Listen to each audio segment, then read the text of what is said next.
بفوزه على الرجاء البيضاوي بهدف دون رد ضمن الجولة الثامنة من الدوري ليواصل تسجيل النتائج الإيجابية. المزيد من التفاصيل في تقرير مراسلنا الأخضر النولي. عبرت المرحلة الثامنة عن تنامي حرارة الدوري. لقاء الجيش الملكي بالرجاء البيضاوي شكل إحدى قممه الحالية.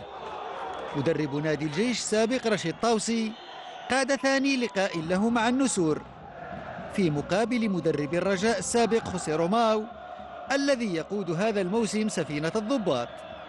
نادي العاصمة لم يفلت الموعد وفاز بهدف وحيد من توقيع المهدي النغمي في الدقيقة 73، نتيجة حققت الأهم لنادي الجيش.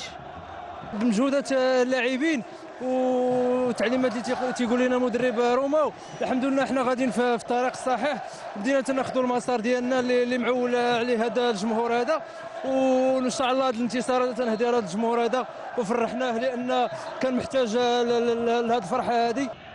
الرجاويون لم يخرجوا بعد من النفق الصعب، واضح انهم في حاجه لفتره تفاهم مع رشيد طاوسي، امر استطاع تجاوزه سريعا المدرب روماو.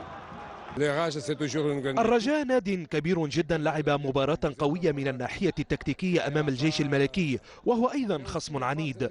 أهنئ اللاعبين على هذا الفوز لأنهم لعبوا بروح عالية وتركيز كبير.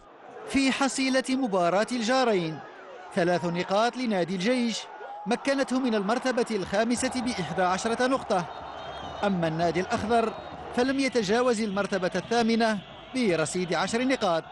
الدوري يغالب الأوضاع وينتظر أن ينضج الكثير من تفاصيله لمده بحرارة أخرى.